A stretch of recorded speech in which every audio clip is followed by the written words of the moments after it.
Alright, sa positive side naman mga, ito naman sobrang positive naman ito mga kapiksino kasi ito yung mga good luck, good fortune, swerte at saka for some of you, answered prayers ito or wish, mga parang wish fulfillment guys. Ito talaga wish fulfillment ito.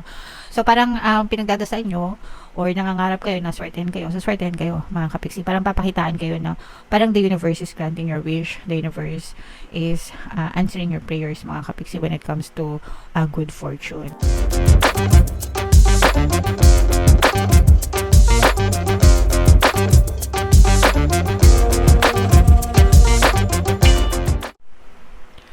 Hello guys, hello Taurus, welcome back to Pinoy Pixie Tarot.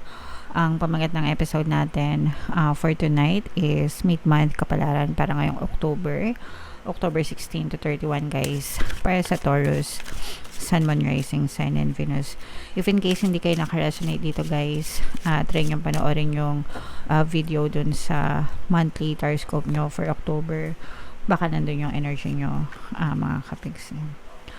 So, unahin natin tong deck na to guys. Ito yung mga mensahe sa inyo ng inyong mga gabay mga kapiksi.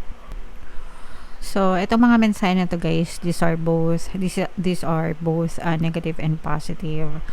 So, unahin natin to mga kapiksi, no? This is a negative message. Ibig sabihin nito, nagkakaroon ng distraction, nagkakaroon ng gulo, no? Pwedeng gulo, chaos, parang nagkakaroon ng distraction dun sa normal na routine mo, normal na nangyayari sa buhay mo. So, and yung distraction na yun, medyo negative siya mga kapiksi. Sometimes nangyayari yon kapag meron kayong parang reminder, no? Parang pwedeng nagdadala siya ng reminder sa inyo, or pwedeng pinapaalalahanan kayo na mali yung focus ng energy nyo. That's why napupush out sa physical reality nyo yung mga ganong klase na kaganapan sa buhay. Okay? So, okay lang yan mga kapiksi. Sometimes pwede rin natin sabihin na ito yung parang mga pagsubok or challenges, pero parang minimal lang mga kapiksi, no? Parang nire-remind ka lang ni universe na, oy, anytime pwede kang magka-problema, parang wala sa control mo, hindi mo makontrol lahat ng bagay. So, alam mo yon, you always need to connect to the divine universe mga kapiksi, to your spirit guides, para manghingi palagi ng gabay at protection sa kanila mga kapiksi. Okay? And this is also necessary guys para part siya ng inyong development, diba? Learning and development. Kumbaga, natututo tayo dahil dun sa mga pagsubok na yun and sa mga challenges na yun, guys. Pero, always be reminded na you are also safe and protected kapag palagi kayong nagdadasal. So, this is protection, guys. Kaya, wag niyong kakalimutan magdasal, guys. And, sabi ko nga, palaging humingi ng gabay at protection.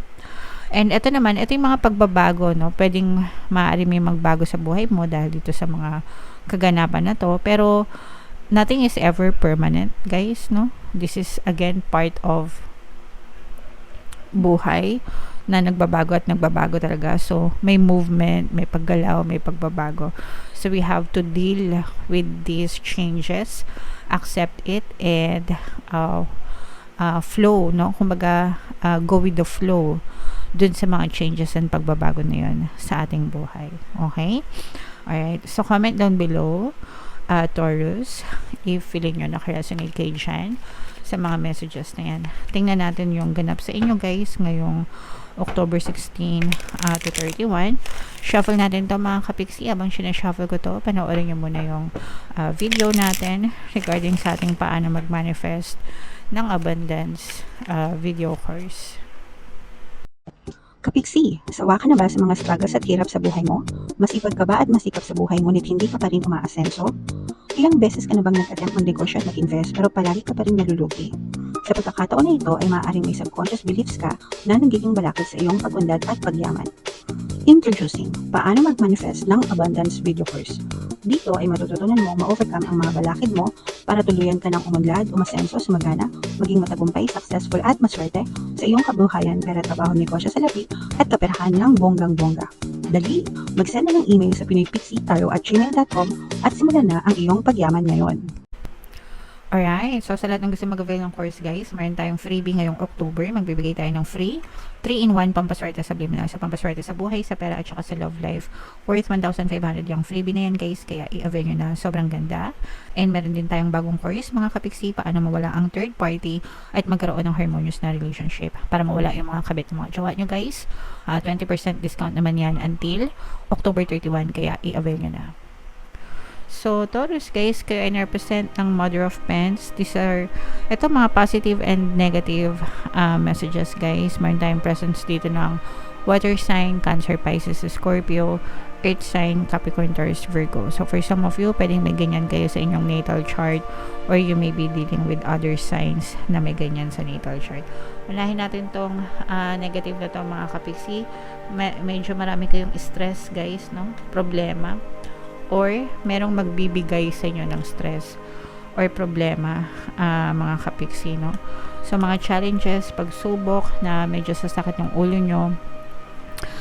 For some of you, baka merong nagmamalupit sa inyo mga kapiksi, no? Parang nang aabuso, pwedeng sa trabaho ito guys, no? Kung let's say for example, namamasukan ka, tapos parang yung boss mo or yung amo mo medyo mainitin yung dugo, medyo mainitin yung ulo, so parang medyo nahihirapan kang makisama dito sa person na to, or pwedeng anybody from your quantum bubble, pwedeng kamag-anak mo or kapamilya mo, kasama mo sa bahay na parang medyo stressful mga kapiksi. Pwede rin na merong matigas ulo, no? Let's say for example, meron kayong anak, ganyan, na matigas yung ulo, hindi sumusunod or anybody. Pero ito guys, medyo sabi ko nga, stressful, kaya medyo kailangan yung kailangan yung magpasensya or habaan yung pasensya nyo dito sa person na to mga kapiksi. Okay? Alright, sa positive side naman, ito naman sobrang positive naman ito mga kapiksi, no? Kasi ito yung mga good luck, good fortune, swerte, at saka for some of you, answered prayers ito or mga parang wish fulfillment guys. Ito talaga wish fulfillment ito. So parang pinagdadasal nyo or nangangarap kayo na swertehin kayo, so swertehin kayo mga kapiksi. Parang papakitaan kayo na parang the universe is granting your wish, the universe is answering your prayers mga kapiksi when it comes to good fortune. So parang makakita kayo ng evidence ngayon sa inyong physical reality na talagang sinuswerte kayo, gumaganda yung ikot ng swerte sa inyo mga kapiksi. Yung iba sa inyo, pwedeng nagle-level up din yung buhay nyo or kabuhayan nyo, parang nararamdaman nyo na umaangat, no? Or nakakaangat-angat na kayo, nakakaluwag-luwag na kayo sa buhay kumpara dati mga kapiksi. So this is something that you should be grateful for guys, kasi yung iba sa inyo guys, parang feeling ko naman dati pa kayong sinuswerte, pero parang ngayon mas nadadagdagan pa yung swerte nyo mga kapiksi. So comment down below if feeling nyo naka-resonate kayo dyan. And yung iba sa inyo, parang you are living your dream life na, kumbaga parang yung pinapangarap mo dati, na iniisip mo lang, pinagdadasal mo lang dati, ngayon nararamdaman mo na siya na ito na yung gusto kong buhay, feeling ko fulfilled na ako, feeling ko masaya na ako. So yung mga ganong klase, okay? So napakaganda guys, i-mind yan sa comment section, no? Ito, these are positive changes. Ito, nagiging makulay, no, yung inyong kabuhayan mga kapiksi. Positive changes, grabe ito. Alright. So, again, negative na naman, may lumabas na naman. Medyo mag-ingat lang kayo dito kasi ito yung energy ng deception, mga kapiksi. So, pag sinabing deception, panluloko, maskara, parang merong naiinggit sa inyo. Pero feeling ko this is more on inggit, guys, especially sa workplace. Kung nagtatrabaho kayo, ganyan, parang merong nag-o-obserba sa inyo. Mga kapiksi. So, medyo mag-ingat na lang kayo sa mga pinagkakatiwalaan nyo, sa mga sinasama nyo sa trabaho. Lalong-lalo na guys, sa pakikipagkwentuhan or sa pag-share, no? Kasi di ba minsan, sa office, nagmamaritesan, sa trabaho, nagsasabi ng against kay ganito or ganyan. Kasi baka mag-backfire sa'yo yan. So, kunwari napagkwentuhan nyo si Maria, ganyan. May mga sinabi ko yung hindi maganda tungkol kay Maria, nakarating kay Maria, tapos si Maria pwede magpasaya ng reklamo sa HR, damay ka. Okay? So, yung mga ganun. Kaya, make sure na mag-ingat kayo kung may mga reklamo kayo sa mga kasama nyo sa trabaho. Huwag nyong ikwento sa mga katrabaho nyo. Ikwento nyo dun sa walang nakakakalala sa mga katrabaho nyo, sa mga kaibigan nyo, or sa asawa mo, kasama mo sa bahay. Saka na naman ikwento, wag dun sa mga katrabaho mo. Kasi, kayo yung magkakasama sa trabaho. So, baka mag-backfire yan sa inyong mga kapiksi. Okay? And isa pa, kung wala naman kayo masasabing maganda tungkol sa isang tao, wag nyo nang pagkwentuhan. Ganun lang yan, guys. Okay? Para wala nang marites, no? And eto naman, guys, sabi ko nga sa inyo, napakaganda ng energy nyo sa swerte. Actually, mas lalo pa kayong lalo pang gumaganda yung takbo ng swerte nyo sa pera. Lalo pang magiging maganda, no? Kasi swerte na nga kayo ngayon, tapos lalo pang nagiging maganda yung ikot ng swerte. So, meron pa, hindi pa ito sagad. Kumbaga yung nararanasan mo ngayon, Taurus, hindi pa yan sagad. Meron pa yang pwedeng i-improve, meron pa yang pwedeng iangat, meron pa yang pwedeng ipagbago. As long as maging consistent kayo and effort pa sa pagdadasal, effort pa sa pagkilos, effort pa sa positibong mental diet, meron ka pang ibubuga. Malayo pa, malaki pa, marami pa. So, wag kayong maging complacent, Taurus, and tuloy-tuloy lang. And talagang marami pa yung nag-aantay sa inyong mga kapiksi. Okay? So, comment down below, guys, Taurus, no? Sobrang ganda ng reading nyo, grabe. Comment down below if feeling nyo nakaresonate kayo dyan. Yung mga pinapamind ko sa inyo, guys, huwag nyo pakawalan. I-mind nyo sa comment section, mga kapiksi. Mind swerte, mind good luck, mind good fortune, swerte sa pera, swerte sa buhay, magagandang pagbabago, mga answered prayers, dream life, yan. Dream life, ito, guys, yan yung nararamdaman ko sa inyo. Okay?